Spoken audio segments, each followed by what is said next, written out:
극락세계는 본성이 청정한가요? 오염되어 있나요? 청정하죠.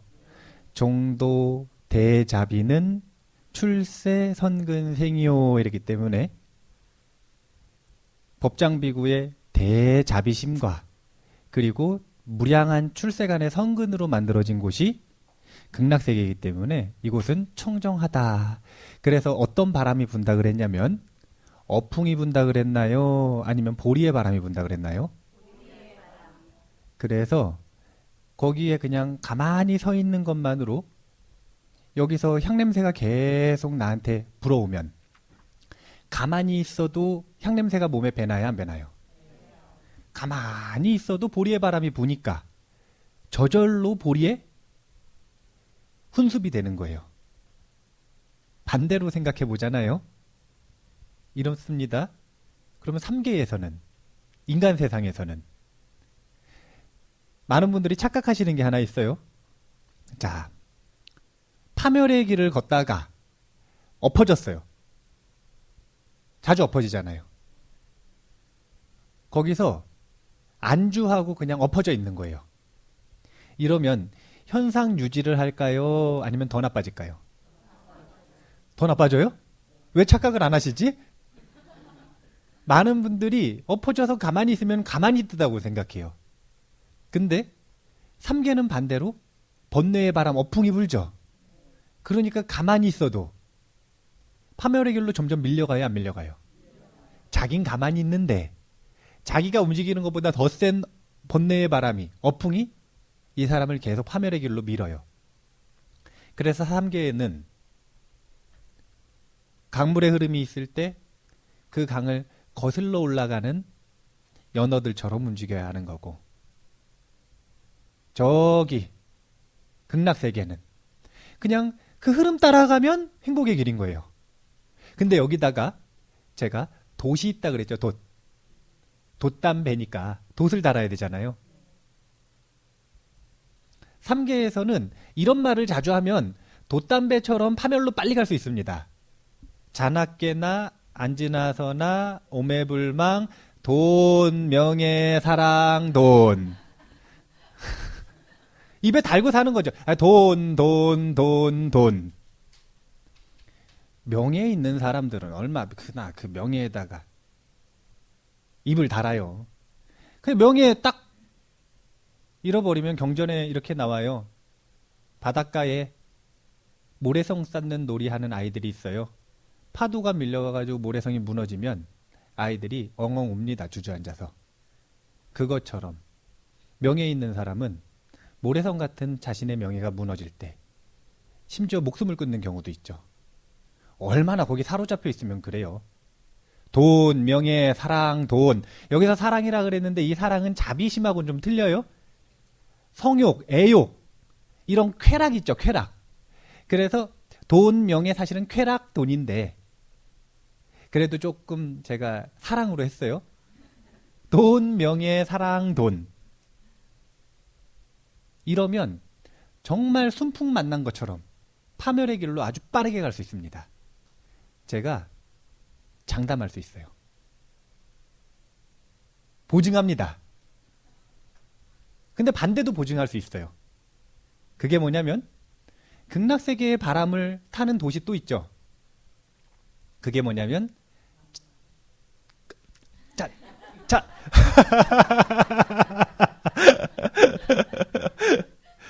자나깨나 안지나서나 오매불망 나무아미타불. 어떻게 그렇게 지난 시간 동안 해보셨어요? 해보셨어요? 안 해보셨네. 대답을 제대로 못하시네요. 해보신 분 계시고 안 해보신 분 계시고. 제가 설법이라고 하는 걸 처음 해본 게 저기 승가대학교에서 거긴 설법대회가 있어요. 근데 제가 2학년 때인데 3학년, 4학년 스님들 설법대회에 나오시고 그리고 설법대회 딱 나가면은 그때 제가 굉장히 존경하는 스님이신데 종범 스님이 이 총장으로 계실 때였어요. 그럼 종범 스님 예하 교수 스님들이 앞에 딱 앉으세요. 그리고 뒤에 학인 스님들이 한 300분 앉아 계시거든요. 그 자리에 나가서 2학년 스님이 설법 하고 싶어요? 안 하고 싶어요? 안 하고 싶죠. 약간 뭔가 이건 약간 벌칙 같은 느낌 아닌가요? 그러니까 아무도 안 하시고 싶으니까 가위가위보를 했어요. 졌네요. 그럼 나가야 돼요, 안 나가야 돼요? 그래서 어쩔 수 없이 처음으로 설법을 한 게 그 자리예요. 그 전에는 정말 차 마시면서도 단 한 번도 누구와 법담을 나눠본 적이 없어요. 항상 무건. 저는 약간 고지식해서 해야 된다 하는 걸 이렇게 잘 지키거든요. 처음에 출가하면 무건을 많이 해야 된다고 계속 강조를 하시니까 무건을 해야 되나 보다. 그래서 그냥 가만히 있는 거예요. 대답은 예스님밖에 없어요. 싫어요나 아니요 없어요. 그냥 예스님. 근데 그러다가 처음 설법을 하려니까 잘 돼요, 안 돼요? 못 하겠는 거예요. 이대로 나가면은 망신도 이런 망신이 없는 거예요. 그래서 어떻게 할까 고민을 하다가 2주의 시간이 있었는데 원고를 쓰고 또 쓰고 또 쓰고 하면서 100번이 넘게 연습했어요. 자나 깨나 안 지나서나 오매불망 원고를 연습했죠. 끊임없이 연습했어요. 근데 그 연습하던 중간에 저기 직지사 있는데 무슨 뭐 저 비석 뭐 이런 거 사진을 찍는 숙제가 있었어요. 그래서 가서 사진을 찍어야 되는 거예요. 그럼 가는데 차 안에서도 계속 연습하죠. 스님들 들어봐요. 자, 그러고서 계속 연습하는 거예요. 근데 그러다가 내렸어요. 그러면 사진 빨리 찍고 뭐 해야 돼요? 연습해야 되죠. 다른 스님들 다 저기 가보신다는데 저 혼자 저기 조용한 데를 찾아갔어요. 조용한 데를 이렇게 딱 찾아가가지고 아무도 없으니까 이제 큰 소리로 연습을 한번 해보는 거예요. 이상한 광경을 목격했어요. 저는 농촌에 안 살아서 뱀을 본 적이 거의 없거든요. 뱀을 본 적이 거의 없어요. 요즘 뭐 도시에서 사는 청년들, 청소년들이 뱀 본 적 거의 없잖아요. 동물원 가서 봤겠죠, 뭐 동물원 가서.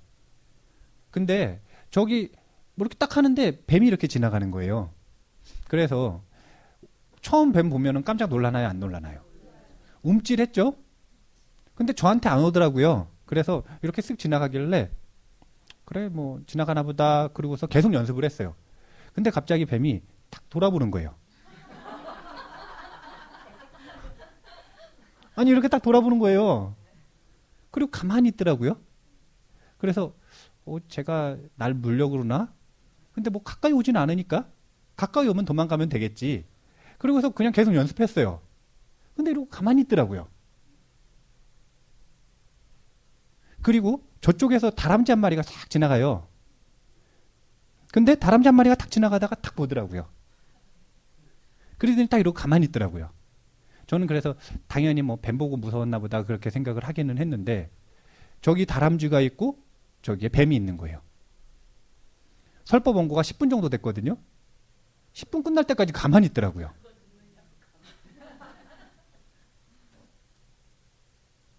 동물이 말을 알아듣나요? 못 알아듣나요? 근데 심구이 삼업을 느껴요. 동물이 훨씬 예민하게 심구이 삼업을 느껴요. 동물이 훨씬 예민하게 진동을 느낍니다. 인간의 심구이 삼업이든 아니면 이 자연의 심구이 삼업이든 기세간의 진동이든 인간의 진동이든 훨씬 예민하게 느껴요. 그 높은 파도 오는 거 그 뭐라 그러죠? 저기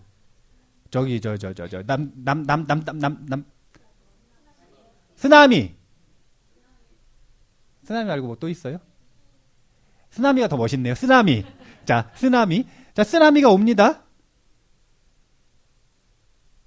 동물들이 보기에는 인간만 멍청해요. 동물들은 하루 이틀 전에 다 피한답니다. 그 쓰나미의 진동을 느끼고 하루 이틀 전에 다 피한대요. 인간만 거기 해변가에 가만히 있어요. 쟤는 왜 가만히 있지? 그러고서 동물들은 갈 거예요. 쟤는 안 무섭나? 왜 가만히 있지? 저것도 못 느끼나? 왜냐하면 언어에 갇혔기 때문에 그래요. 인간은 언어라고 하는 것 때문에 대뇌 피질이 많이 커지고 이성이라고 하는 부분이 발달했어요. 대신 거기에 갇혔죠. 그래서 개미도 느끼는 걸 인간은 느끼지 못하게 퇴화해 버렸어요. 근데 여기서 중요한 건 동물이 신구의 삼업을 느낀다 안 느낀다? 느낀다. 자, 그럼 동물은 그렇다고 치고 스마트폰은 신구의 삼업을 느낄까요 안 느낄까요? 스마트폰이 나의 신구의 삼업을 느낄까요 안 느낄까요? 느껴요. 느껴요. 비이성적인가요? 비과학적인가요? 비논리적인가요? 제가 그 비논리적, 비과학적, 비합리적이라는 말을 부숴드리겠습니다. 제가 오늘 양자물리학 한다 그랬잖아요. 양자물리학 부분이라 그랬잖아요. 양자물리학 설명을 들어보시면 비합리적이었고 비논리적이었고 비과학적이었다라는 걸 알게 되실 거예요. 이게 과학적인 거고 이게 합리적인 거고 이게 논리적이라는 거. 스마트폰이 제 마음을 어떻게 알아차리는지는 일단 설명을 한번 보고 그 다음 한번 생각을 해보도록 하겠습니다. 물리 배우셨죠? 거기 보면은 아주 유명한 분 나오는데 돌턴. 돌턴 들어보셨어요? 돌턴? 돌턴의 원자론. 너무 까마득하시네요.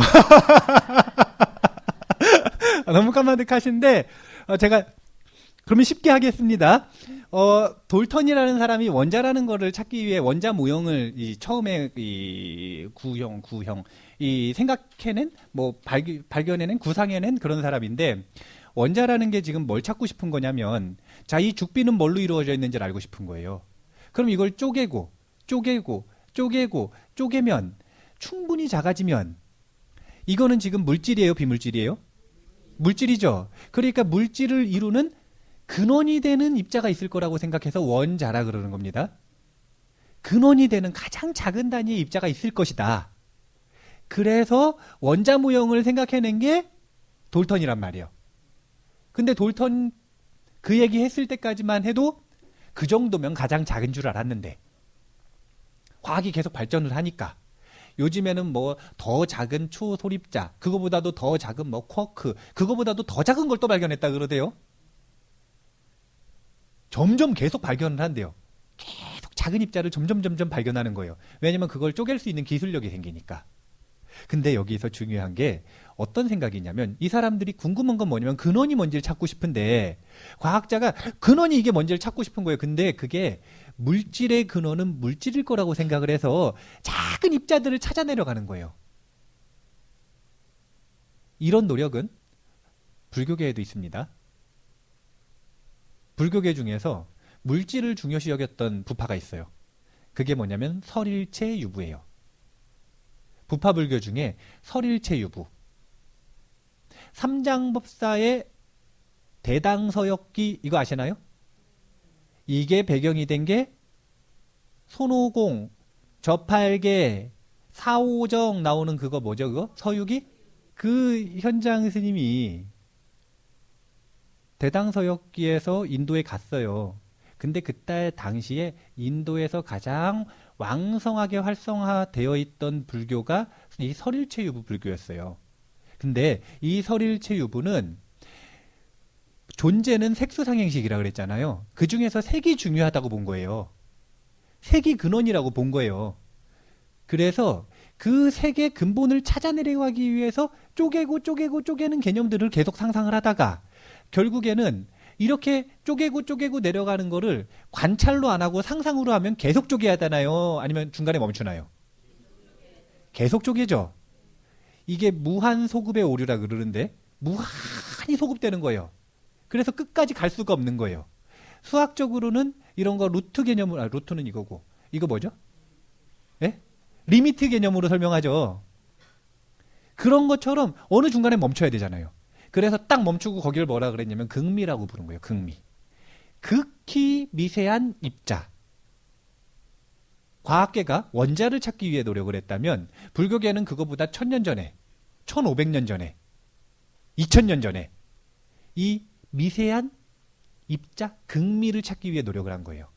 이런 노력이 불교계에도 있어요. 이건 무슨 얘기냐면 사람들이 근원을 찾아 들어가기 위해 입자를 찾아 들어가는 류가 있고 그 다음에 플라톤처럼 이데아는 이걸로 상상할 수 있나요, 없나요? 그러면은 관찰할 수 있나요, 없나요? 그러니까 이 합리적인 논리로 찾아 들어가는 방법이 있고, 눈으로, 현미경으로, 경험적으로 찾아 들어가는 방법이 있는 거죠. 그리고 이데아는 물질인가요, 아닌가요? 그러니까 근원은 비물질이다라고 생각을 했던 사람들이 있고, 근원은 물질이다라고 생각을 했던 사람들이 있는 거예요. 자, 이제 여기서 우리가 지금까지의 상식을 한번 점검해보고 양자물리학을 보겠습니다. 이거는 물질인가요, 비물질인가요? 이게 상식 맞죠? 자, 이게 비합리적이라는 걸 한번 보겠습니다. 우리가 과학계의 발견들을 좀 알 필요가 있어요. 과학계의 발견들을 좀 알 필요가 있어요. 상식선에서. 그래서 제가 이 양자물리학이라고 하는 거를 어려운데 그 어려운 거 다 빼고 그냥 간단한 실험과 우리에게 어떤 시사점이 있는지만 한번 짚어보도록 하겠습니다. 어떤 실험을 했냐면요.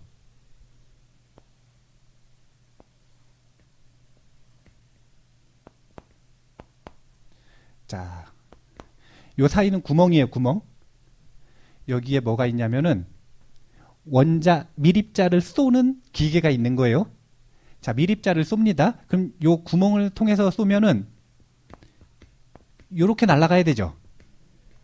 자, 공을 던진다고 생각해 보세요. 여기 투수가 있어요. 여기 포수가 있습니다. 그러면 여기서 일로 쏘면 이렇게 날아가야 되죠. 자, 그럼 공을 하나 던졌으면은 여기서 이렇게 했을 때 여기에 흔적이 남는 강간판이 있다고 치면 여기에만 흔적이 남아야 되나요? 여기도 흔적이 남아야 되나요? 물질이라면 한 군데만 남아야 되죠.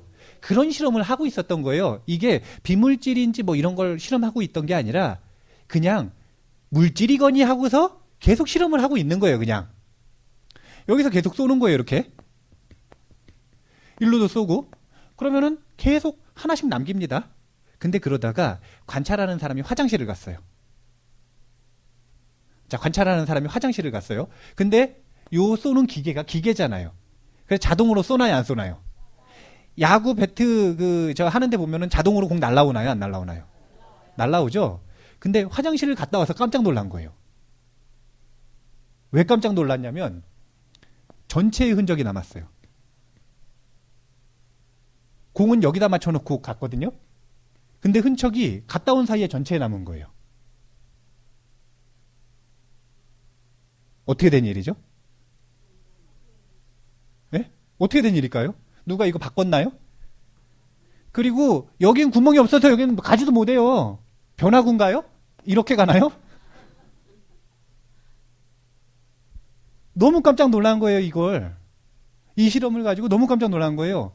근데 결론을 얘기해 드릴게요. 관찰하는 사람이 있었는데 이 사람은 상식선에서 입자가 물질이라고 생각했나요? 비물질이라고 생각했나요? 물질이라고 생각했죠? 근데 이 사람이 딱 없어지니까 물질이라고 생각하는 사람이 없어졌죠? 그때 어떻게 변한 거냐면 이런 모양으로 날아간 거예요.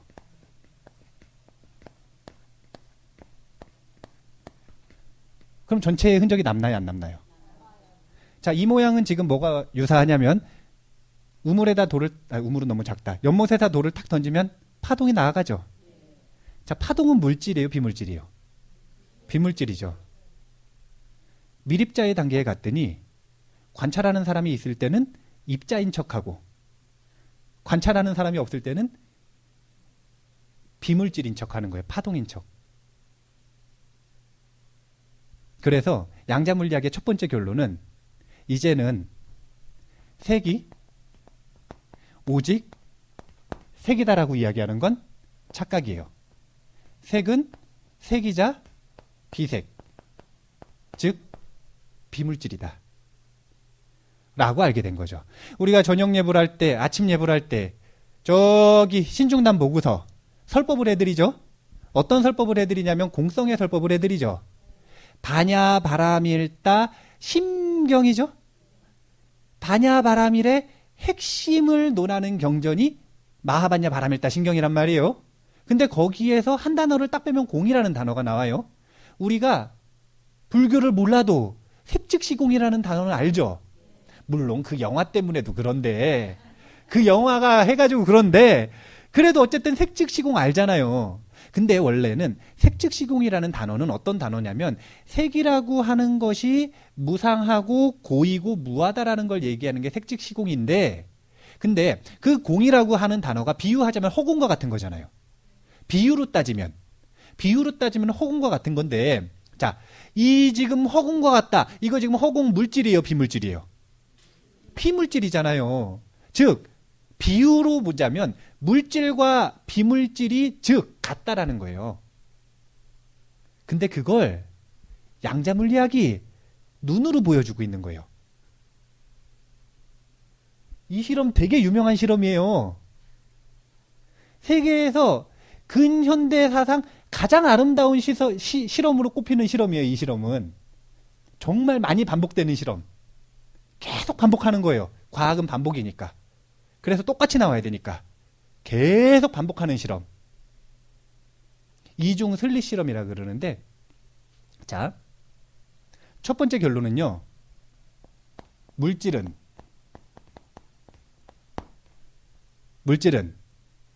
물질이다, 비물질이다 두 가지를 다 가지고 있다. 물질이자 비물질이다. 자, 그럼 두 번째 결론이 또 있어요. 왜 이렇게 변했나를 봤더니 달라진 조건이 관찰자가 있느냐 없느냐였죠. 관찰자가 있을 땐 물질인 척하고 관찰자가 없을 땐 비물질인 척했죠. 이건 뭐냐면은 관찰자가 지금 이거를 물질로 바라보고 있는 거예요. 왜냐면 지금까지 상식선에서 뿌리 깊게 마음속 아주 깊게 뼛속 깊이 이거는 물질이라고 본능적으로 알고 있으니까. 그래서 얘가 뭐에 영향을 받아서 변하냐면 관찰하는 사람의 마음을 영향받아가지고 변합니다. 모습을. 그러니까 요 날아가는 데를 미립자라 그러면 미립자는 타심통이 있다.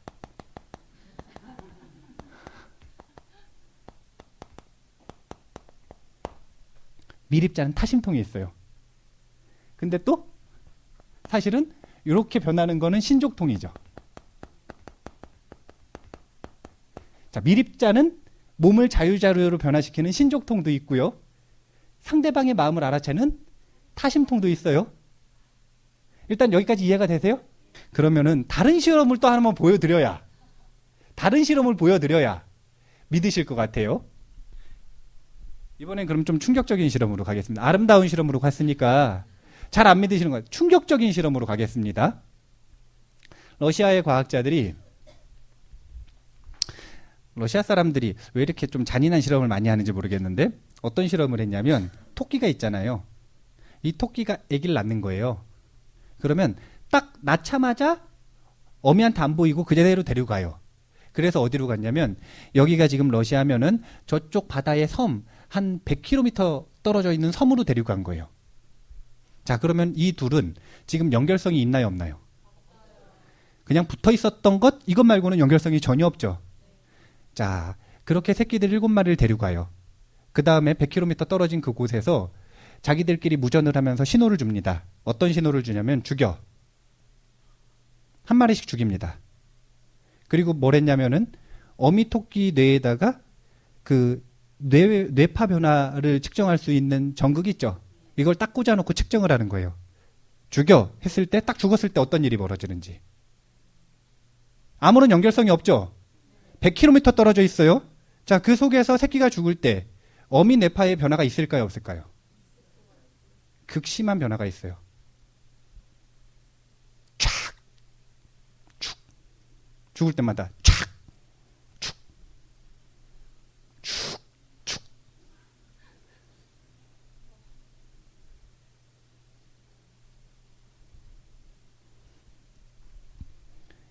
너무 충격적인 실험인가요? 자, 그러면은 다른 실험 좀 괜찮은 거. 자, 좀 괜찮은 걸로 한번 해볼게요. 우리도 할 수 있는 건데 근데 좀 장비가 있어야지 할 수 있기는 하겠다. 근데 우리의 여기 입안에 있는 세포 있잖아요. 요 입안에 있는 세포는 좀 떼도 덜 아파요. 그래서 이제 요걸로 하자면 요걸 딱 떼요. 그래서 이걸 두 개로 분리를 해요. 아니, 뭐 두 개로 분리할 것도 없어요. 자, 그럼 하나만 딱 떼요, 그냥. 자, 떼놓고,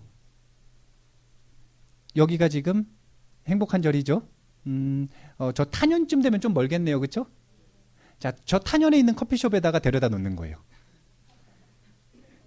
그리고 그 세포에서 어떤 일이 벌어지는지에 대해서. 근데 여기서 중요한 거는 죽지 않게 보관을 잘해야 돼요. 그래 놓고 이제 세포에서 어떤 일이 벌어지는지를 측정을 하는 거예요. 이번엔 누구에게 측정을 하냐면 떼낸 사람 있죠. 떼낸 사람한테 클래식 음악을 딱 들려줘요. 그러면 세포가 안정할까요? 안 안정할까요? 락 음악을 딱 들려줘요. 그러면은 세포가 흥분할까요? 안 흥분할까요? 흥분해요. 흥분해요.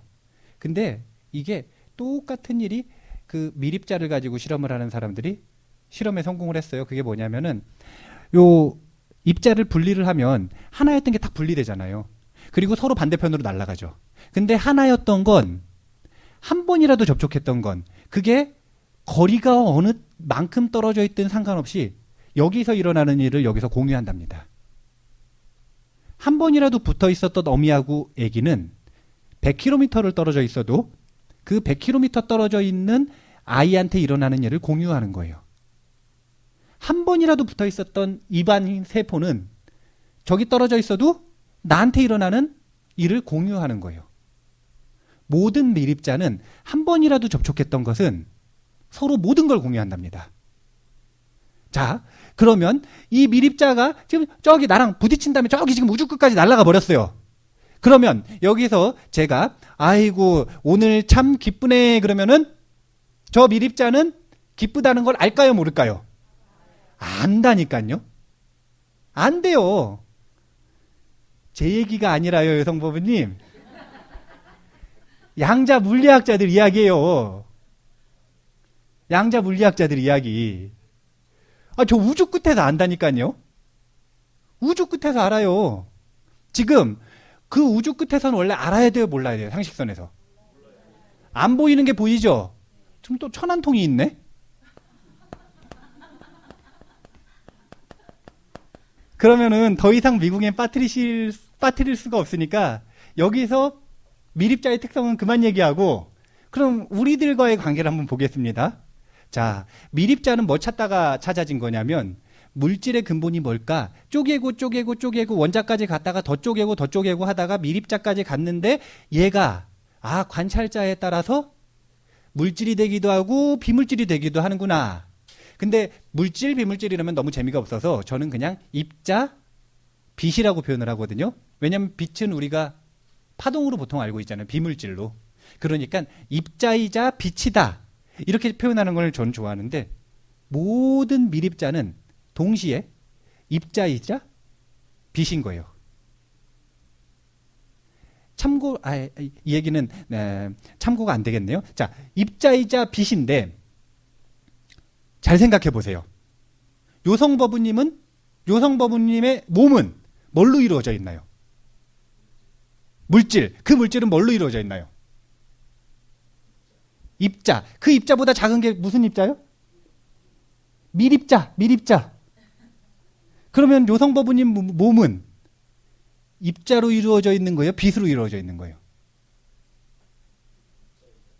둘 다인 거죠. 색즉 시공이라고 했지만 공즉 시색이라고 했잖아요. 공은 즉 색이다. 이 얘기는 무슨 얘기냐면 우리가 이 미국의 아주 그 현대 심리학에 아주 유명한 아주 큰 영향을 미친 심리학자 중에 하나가 윌리엄 제임스라는 사람이 있죠. 윌리엄 제임스가 뭐라 그랬냐면은 우리가 주의를 기울이는 것 그것이 바로 나다.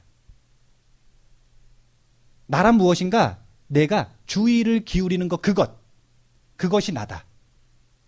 이 얘기 무슨 얘기냐면은요. 주자가 제가 한문 잘 안 쓰는데 요거는 써야 이제 이해가 되실 것 같아요. 요런 주자예요. 왜 안 쓰는지 티가 나겠네요, 이제. 왜 한문을 안 쓰는지 드디어 티가 나는 거예요. 이게 지금 원래 주잖아요. 물수변이죠. 이 주자가 무슨 주자냐면 물될 주자예요. 그래서 논에다가 물을 대듯이, 길을 내가지고 물을 대듯이 자기 의지에 따라 어떤 대상에다가 자신의 뜻을 댈 수 있으면 그것이 주의력이 좋다라는 거예요. 근데 자, 제가 지금 이 꽃 이쁜가요, 안 이쁜가요? 요성법부님 이쁜가요, 안 이쁜가요? 예쁨이 느껴지세요? 그래도 여성 호르몬이 좀 있으시네요. 남성 호르몬만 있는 사람은 저거 보고 비싼 거 뭐 이러든지 퍼런 꽃 뭐 이렇고, 그런데 예쁘다라는 느낌이 든다라는 건 감정이, 이 감각이 살아계신 거잖아요. 그러면 예쁘다라는 것을 딱 생각을 하면서 머릿속에 이쪽에 주의가 기울여지나요, 안 기울여지나요? 그러면 그 순간에 요성법부님은 꽃이 되는 거예요. 이게 윌리엄 제임스의 말인 거예요. 자기가 주의를 기울이고 있는 그것, 그 순간에 자기는 그것이다. 주의를 기울이면 경험을 만들어내요.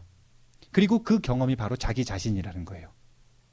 부처님께서 뭐라고 얘기하셨냐면, 사람의 신분은 그때 당시에 인도는 철저한 카스트 제도죠. 핏줄에 따라. 근데 핏줄에 따라 결정되는 게 아니다. 지금 이 순간에 천한 말을 하고 천한 생각을 하고 천한 행동을 하면 이걸 지금 누구한테 얘기하고 있는 거냐면 바라문한테 얘기하고 있는 거예요. 카스트 제도 가장 꼭대기에 있는 바라문한테 천한 행동을 하고 천한 생각을 하고 천한 말을 하면 그건 천민이다. 부처님이 은근히 독설가예요. 그냥 문장만 놓고 보면은 굉장히 고운 언어를 쓰시거든요. 근데 상황을, 육하원칙에 따라 상황을 딱 놓고 보잖아요. 그러면 진짜 폐부를 찌르는 말을 하세요. 엄청난 견책이에요. 바라문이 만약에 오만방자하고 부처님한테 굴복하지 않으면 화를 내거나 분노하거나 해악을 끼치거나 공격해도 될 만한 말인 거예요, 이거는. 쉽게 말해서 지금 당신이 하고 있는 행동이 천하니까 당신은 천민이다. 이 얘기를 하고 있는 거거든요. 그래 놓고 또 약을 주시죠. 하지만 지금 현재 귀한 말을 하고 귀한 생각을 하고 귀한 행동을 하면 그 사람은 귀한 사람이다. 천민과 귀족은 핏줄로 결정되는 게 아니죠. 지금 내가 어디에 주의를 기울이고 있느냐. 내가 어떤 까르마, 습관을 가지고 있느냐. 이것에 따라 귀족과 천민이 결정되는 거예요. 자,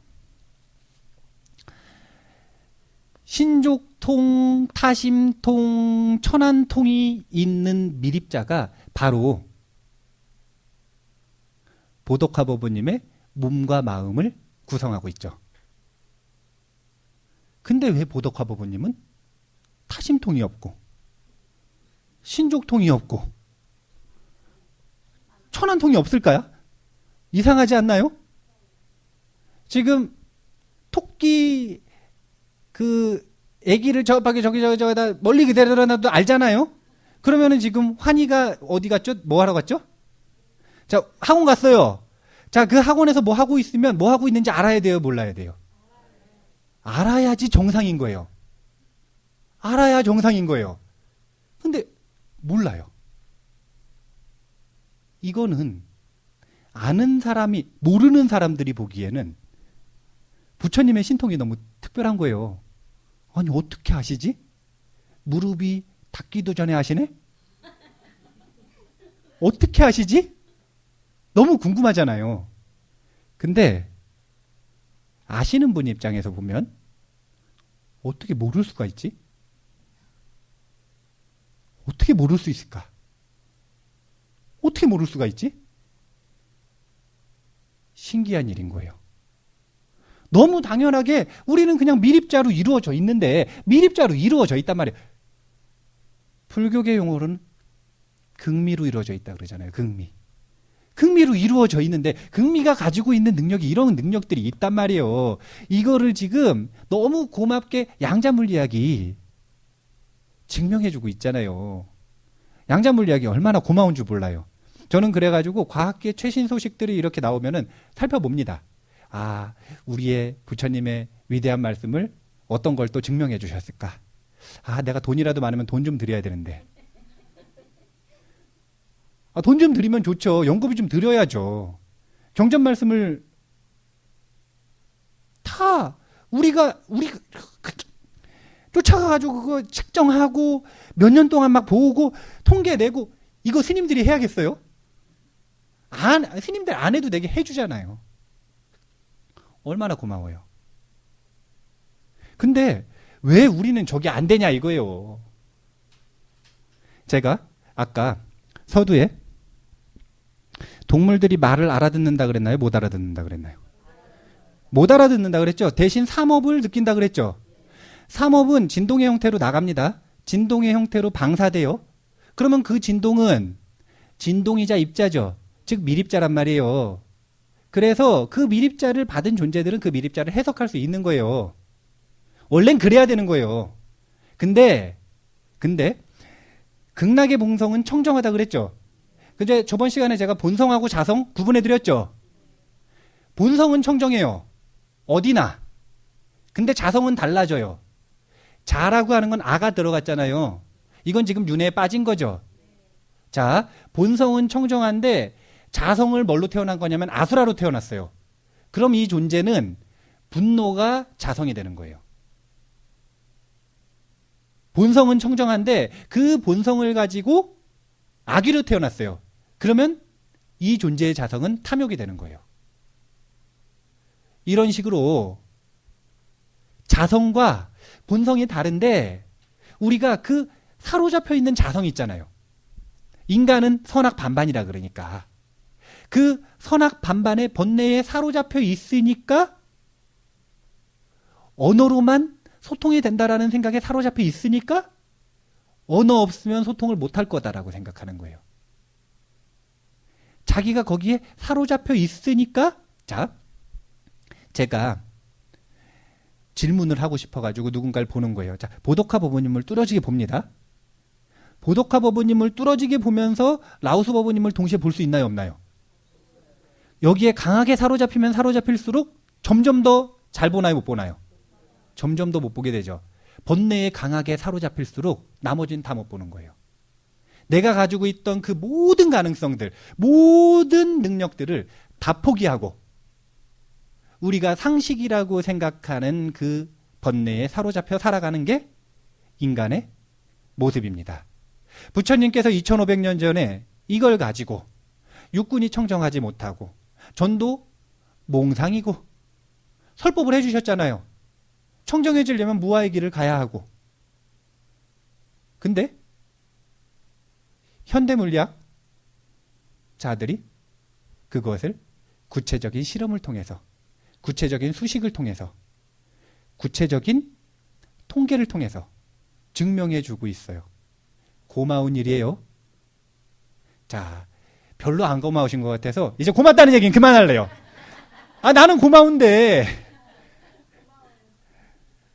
그러니까 이게 이런 거라니까요.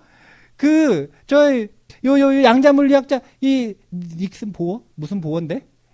그 닉슨 보어 같은데 그 보어가 뭐라고 얘기했냐면 이 미립자가 일으키는 요술이라고 딱 표현을 해놓고 이 요술의 의미를 배워놓고 충격을 받지 않는다면 그것은 그 요술이 가진 의미를 제대로 이해하지 못한 것이다. 전 너무 충격적이에요. 부처님 말씀을 어떻게 이렇게 증명했지? 너무 충격적이란 말이에요. 근데 너무 무덤덤하세요. 이상해요. 어떻게 무덤덤할 수가 있죠? 이 충격적인 사실을 색 즉 시공, 공 즉 시색을 눈으로 보여주고 있는데 실험으로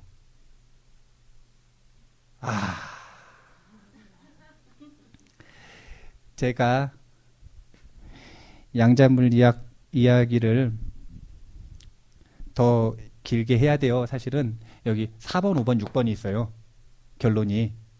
근데 이거 가지고 너무 오래 하면은 안 되니까 일단은 이번 시간을 마무리하고 나서 다음 시간에 4번, 5번, 6번이 뭔지만 딱 보고 그 다음 주제로 넘어가도록 하겠습니다. 그래도 괜찮을까요? 양자물리학을 더 배우고 싶으셔야죠. 그렇게 짧게 하고 넘어간다는데 너무 좋아하시는데? 미립자가 신족통이 있다 그랬죠. 물질이기도 하고 비물질이기도 하다. 타심통이 있다 그랬죠. 상대의 마음을 압니다. 그 업을 느끼는 거예요. 정보 전달이 되는 겁니다. 그리고 한 번이라도 그렇게 정보가 전달이 되면 아무리 멀리 떨어져 있어도 아나요 모르나요? 알죠? 그리고 우리가 그런 미립자로 이루어져 있다는 거예요. 그러면 우리한테는 저런 가능성이 있는 건가요? 없는 건가요? 있는 거죠. 그래서 사실은 신통이 아니에요. 이런 얘기하면은 오해하실 수 있는데 저는 신통이 없어요. 저는 신통이 없어요. 근데 신통의 원리는 저렇다라는 거예요. 여기서 어떤 원리냐면은 원래는 이런데 우리가 뭐에 사로잡혀 있냐면 번뇌에 사로잡혀 있죠. 그래서 그 번뇌에 사로잡혀 있는 불성의 그림 기억나세요? 열애장? 열애장. 우리의 불성이 이렇게 있는데 거기를 번뇌가 감싸고 있죠. 이게 열애장이라 그랬잖아요. 그래서 그 불성을 되찾으려면 뭘 해야 된다 그랬냐면 이고득락이라 그랬죠. 번뇌가 고통을 만들어내니까 이 가리고 있는 번뇌만 사라지면 그러면 그 안에 있는 이런 능력들을 포함한 모든 가능성들, 불성의 빛이 우리에게 자연스럽게 드러난다 라는 것. 그 이야기를 더 강조해서 했어야 되는데 제가 너무 고마워서 저는 너무 고마워요. 아인슈타인한테도 고맙고 전 돌턴한테는 별로 안 고마워요. 학교 공부할 때 워낙 억지로 외워가지고 돌턴 하면은 약간 부정적인 이미지가 있는데 그래도 고마워요. 고맙다는 이야기를 너무 많이 해서 저 시사점을 조금 더 강하게 어필을 하지를 못했는데요. 일단은 이번 시간에는 우리가 저런 미립자로 이루어져 있는데 불교에서는 극미라고 부르는 미립자로 이루어져 있는데 그것이 그 단계까지 가면 너무나 당연한 게 색즉시공이고 공즉시색이라는 것도 기억을 해주시고 우리한테 저 미립자가 가지고 있는 능력이 너무나 당연하게 그대로 있다라는 거. 다만 번뇌의 장애만 치워버리면 우리도 부처님처럼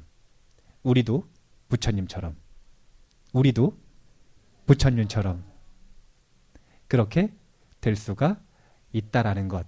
그리고 그걸 치우기 위해서 제가 알려드리는 쉬운 방법이 하나 뭐냐면 자나깨나 안지나서나 오매불망 나무아미타불. 자, 다음 시간에는 왜 이게 그 치우는 방법인지 간단하게 시작하면서 저거 정리하고 다음 주제로 넘어가겠습니다. 그래도 되겠죠? 네. 마치겠습니다. 감사합니다.